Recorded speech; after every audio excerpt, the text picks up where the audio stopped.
Bonjour à vous, alors je m'appelle Édouard Léoni, je suis le président de la Calédonie Nouvelle et Réunie, un nouveau parti créé l'année dernière pour les provinciales du 12 mai 2019.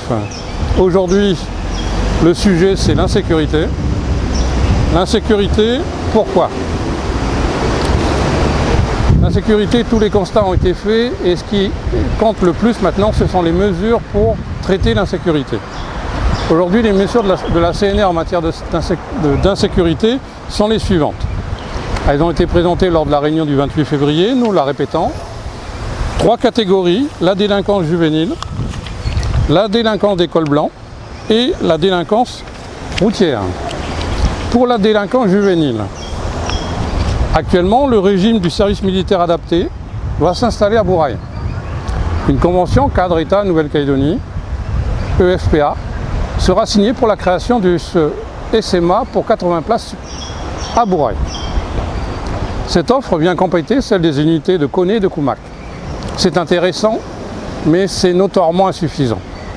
Pour la CNR, les mesures seront de proposer au Congrès, à partir du 12 mai, au lendemain du 12 mai 2019, 2 centres de réinsertion disciplinaire militaire pour les milliers de délinquants et les maris violents, en convention avec le ministère des Armées.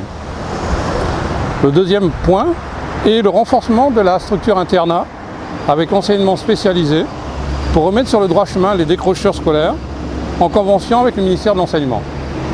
Le troisième temps est l'installation d'un RSMA à Païta et à Dimbéa pour les décrocheurs scolaires du Grand Nouméa.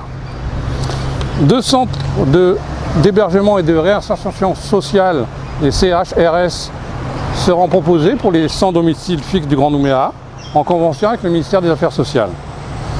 Et, de manière plus directe, des travaux obligatoires d'intérêt général, de nettoyage des lieux publics par les délinquants juvéniles, les maris violents et les détenus en tenue orange.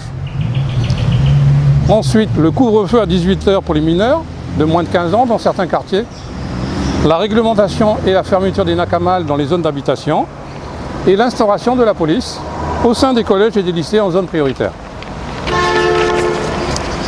Pour les délinquants de col blanc, il est contradictoire de voir que les délits en question ne divulguent jamais les identités. De plus, les nombreuses affaires en cause sont des abus de biens sociaux, des détournements de fonds publics et de l'évasion fiscale. Le procureur de la République, M. Bourroz, a souhaité un renforcement du dispositif de lutte contre ces délits. Nous sommes d'accord avec lui. Pour la CNR, les mesures seront la publication des noms, des identités des administrateurs et élus délinquants, l'interdiction de toute amnistie vis-à-vis de responsables électoraux et administrateurs, la possibilité à mettre en place de faire rembourser les détournements par des expropriations de biens et de revenus indûment perçus de ces élus et administrateurs, et la création d'une autorité administrative et indépendante des impôts et la lutte contre l'évasion fiscale. Pour le troisième chapitre, celui de la délinquance sur la route, selon les statistiques de la DI3T, les causes des accidents mortels sont, pour les 42 morts de 2017, dues à 80% à l'alcool ou au cannabis,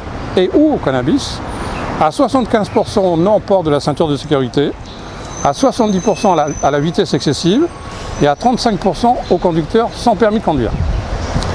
La CNR, à la différence des autres partis, veut des mesures concrètes. La première mesure concrète, c'est l'installation de radars avec amende automatique et caméras de surveillance à l'entrée et sortie du Grand Nouméa sur les 3 ponts, celui du Dimbéa-Molle, celui de la piscine de Koutio et celui de Carrefour. Le deuxième temps, c'est le code de la route obligatoire dans les lycées, c'est-à-dire les bacheliers du technique comme du général sortiront déjà avec le code de la route, il leur manquera simplement la conduite.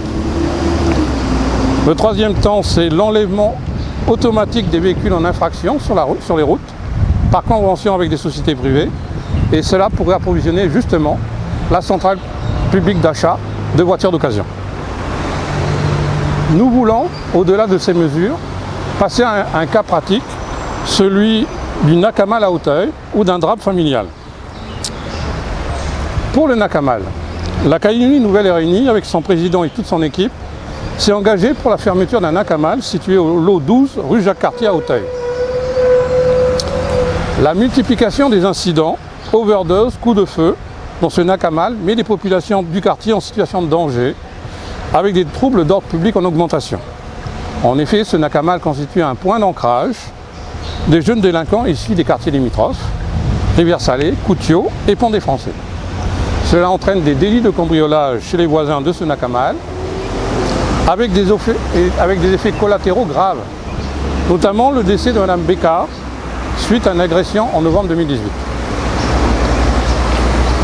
Par ailleurs, selon certaines informations, le domicile de ce Nakamal, géré par M. Armand, le concubin de la propriétaire, semble être à usage exclusif d'habitation et non commercial. En conséquence, le commerce de Cava devrait être mis en cause par l'administration. Or, lors de notre entrevue avec les riverains d'Auteuil, le responsable de la sécurité de la ville de Nambia, M. André Guéry, n'était pas au courant de la gravité de la situation. Il n'avait pas convoqué le gestionnaire du Nakamal et il déclarait qu'il ne pouvait rien faire. La première vérité est que les riverains d'Auteuil étaient désemparés par l'inaction de nos élus et des autorités de l'ordre public. Aussi, la CNR les a aidés.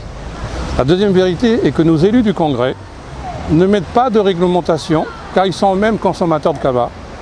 Ils se défilent devant les incivilités.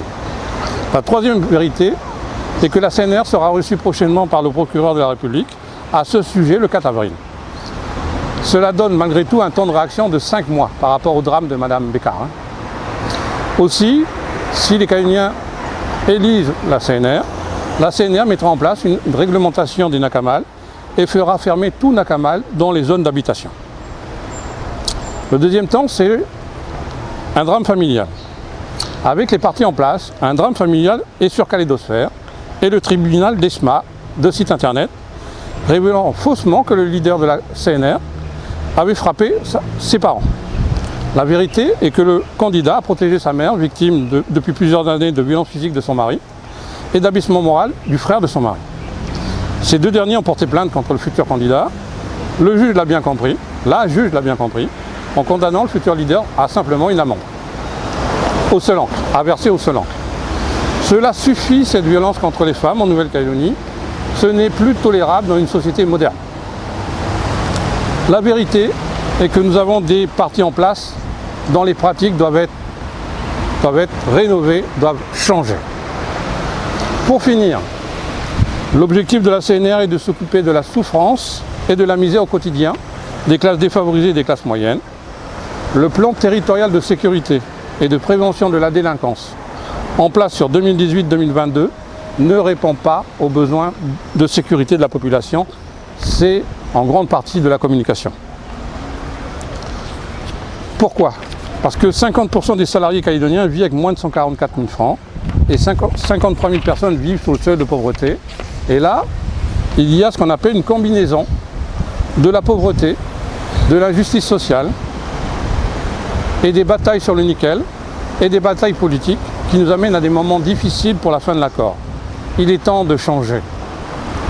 Depuis 30 ans, les partis en place n'ont pas fait et ne feront pas les réformes structurelles, notamment concernant l'insécurité, car ils ne sont pas concernés directement. Si les Calédoniens votent pour nous le 12 mai 2019, la CNR fera ses réformes du quotidien, notamment sur l'insécurité. Nous sommes prêts à collaborer avec tout parti pour engager ces réformes afin de lutter enfin contre l'insécurité, les inégalités et la souffrance des Calédoniens. En conclusion, la CNR pose une évidence politique. On ne peut pas résoudre les problèmes avec ceux qui les ont créés. Il est temps qu'une nouvelle génération de responsables arrive au Congrès, dans les provinces et dans les communes, pour faire le travail pour les gens. C'est notre objectif. La CNR vous remercie.